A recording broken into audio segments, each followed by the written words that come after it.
야3당의 공조가 굉장히 절실하고 필요하다고 보고 있습니다.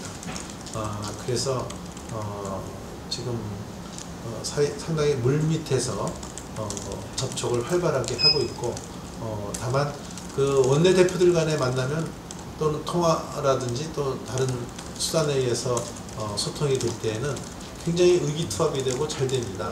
이런 공조의 문제에서는 현재까지는 크게 문제는 없다. 다만 좀 당내 사정 때문에 처음에 원내대표들이 만난 거와는 좀 다르게 결론이 나는 경우가 종종 있었지만, 저희 이제 원내대표 간에는 의견을 같이 하는 경우가 굉장히 많다. 이미 지난 2월 달에 우리 국회 개원특위에서 3당은 어느 정도 합의를 봤습니다. 쉽게 말해서 분권형 대통령제로 가는 게 좋겠다. 이런 것은 거의 합의가 봐져 있습니다.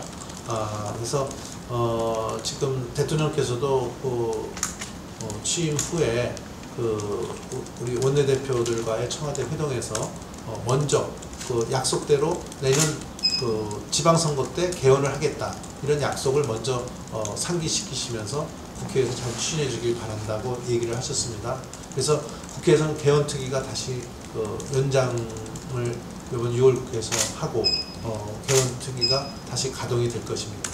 다만 그 대통령께서도 주문하셨지만 국회에서 충분히 논의가 돼서 가지만 보다 국민 주권적 차원에서 국민의 여론을 많이 수렴해달라, 이런 얘기를 하셨어요. 그렇게 하면 구태여 정부에서 또 다른 개헌을 위한 기구를 만들 필요도 없지 않느냐, 이런 언급도 계셨기 때문에 아마 이번에 개헌특위가 연장이 되면 7월 8월 여름에 전국을 다니면서 많은 국민의 여론을 수렴하는 과정도 밟을 것이다, 이렇게 생각을 합니다.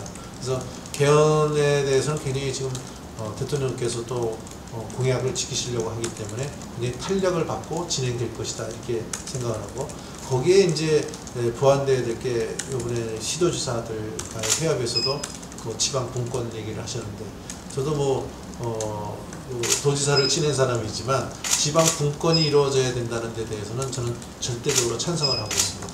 보다 지방 분권 또는 지방 재정이 점점 활성화됐을 때 저는 지방이 생기를 끌 수 있다. 모든 것을 이제 중앙에서 관장하겠다는 시대는 저는 지났다고 보기 때문에 우리 헌법 정신에도 이것을 명문화하고 지방 분권의 길을 활성화시키는 데 헌법적인 요소에서도 기능을 해야 된다, 이렇게 보고 있습니다.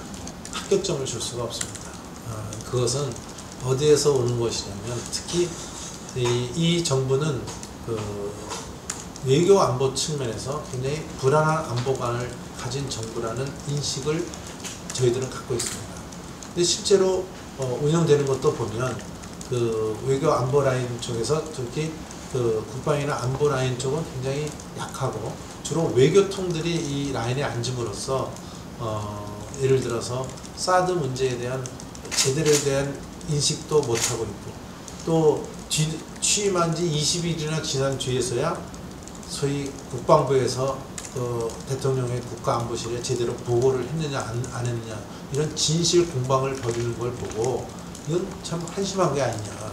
특히 사드 문제 같이 이런 중요한 문제는 대통령이 취임하자마자 정확한 정보를 듣고 지시를 내리고 이렇게 해야 되는 상황인데, 20일이 지나서야 보고를 했는지 안 했는지 이걸 따지고 있다는 것 자체가 저는 국민을 불안하게 만들고 있다, 이렇게 봅니다. 그래서 이런 점에서 저는 낙제점을 줄 수밖에 없다, 이렇게 생각을 하고, 지금 일자리 문제도 일자리 수석을 임명했다가 지금 특정 노동단체에서 반대하니까 또 최근에 교체를 했습니다.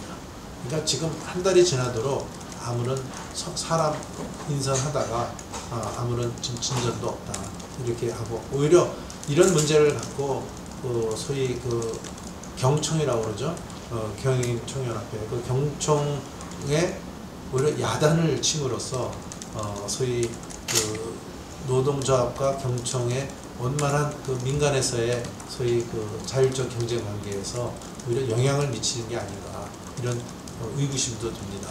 국제관계에서도 이제 시험 때 지금까지는 시험 때 오를 무대가 없었습니다. 그렇지만 6월 28일, 29일, 30일 한미 정상회담이 이루어진다니까, 한미 정상회담이 하나의 이번에 국제관계에서의 그 문재인 정부가 제대로 입지를 갖고 가느냐의 시금석이 될 거다. 저는 그렇게 보고 있습니다.